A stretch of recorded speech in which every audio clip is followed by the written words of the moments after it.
the all-electric Cayenne is to continue this success story.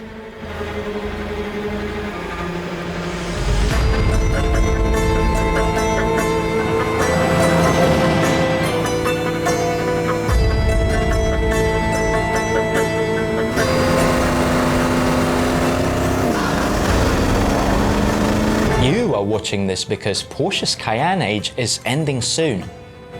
The Ice Age, that is.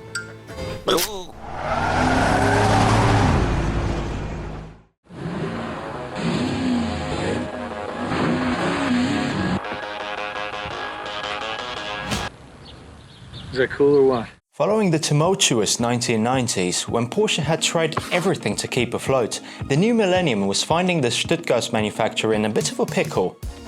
You see, when the first generation Cayenne broke cover, not everyone was exactly cheering for it, especially considering the context. We're talking about Porsche here, the company that had been synonymous with what is arguably the greatest sports car of the 20th century.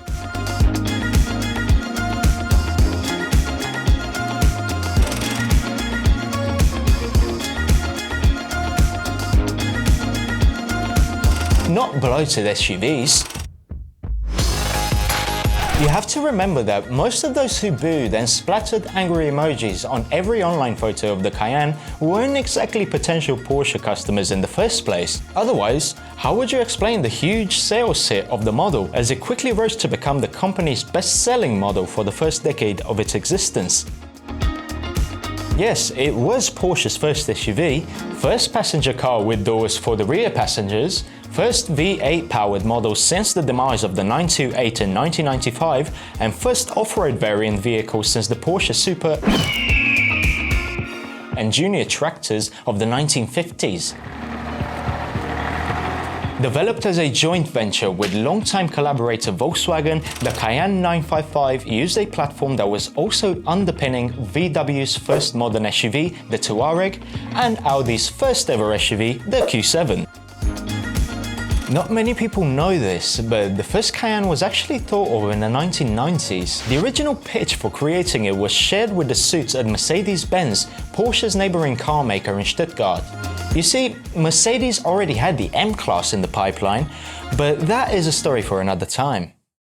The mid-cycle refresh of the current Cayenne will be the last Porsche SUV powered by internal combustion engines, as the next generation will use strictly electrons to get by. With that in mind, we decided to have a gander at how Porsche's paradigm shift from 2002 has been evolving for the past 20-odd years, before it morphs into something else entirely. The initial Cayenne was an off-roading SUV first and a high-bodied Porsche for the road second. A lot of naysayers just saw it as a Volkswagen Touareg with Porsche headlights, but they couldn't have been further from the truth. It did share a lot of parts with the Touareg and the Audi Q7, including entry-level engines, and the bodies themselves were nearly identical and manufactured at the same Volkswagen factory in Slovakia. That is where the similarities ended though, because the Cayenne has always been an entirely different breed compared to its platform-sharing brothers. When suitably equipped, the first generation of the model could keep up with almost any serious off-roader off the beaten path, all while out-handling some real sports cars on the tarmac. You could even spec the Turbo and later Turbo S version with a built-in air compressor that you could use to inflate or deflate your tires for serious off-road use. In the engine department, customers could choose between a VW-sourced VR6 and a host of Porsche-developed V8s with dry sump lubrication in various states of tune, either naturally aspirated or twin turbocharged. Over 2 decades after the nameplate was first introduced, how does the nameplate fare in a world that is entirely different than it was at the beginning of the millennium? Well, the world is not the only thing that's different. So is Porsche, and so is the sports car maker's relationship with Volkswagen, as they went from distant cousins to half-brothers in the span of 20-odd years. Whoa, wait, what? Are you my cousin? Now, firmly part of the VW AG group, you could say that Porsche is more preoccupied with the legacy of the Cayenne, not necessarily about its future.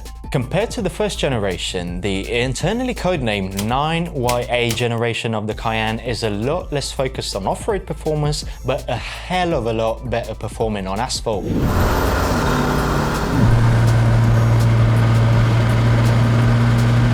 Yes, it no longer has a lockable center diff, instead using a multi-plate clutch system like other road-oriented sporty crossovers, but you can still spec it with a rear diff lock.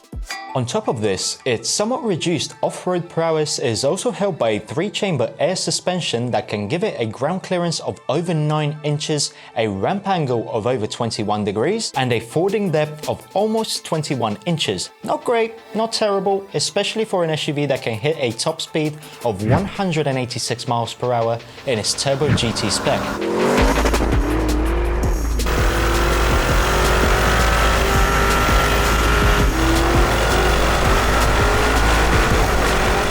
Touching on the Turbo GT, it currently holds the record for the quickest production SUV on the Nürburgring Nordschleife.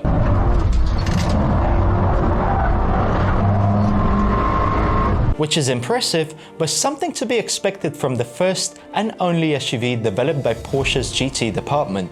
With features and on-road performance that not only make it keep up with, but sometimes shame thoroughbred sports cars and even supercars, the ICE-powered Cayenne's swan song signals the end of an era with a giant bang. Porsche's first SUV was and still is in a class of its own. The future electric-only generation has a set of gargantuan shoes to fill.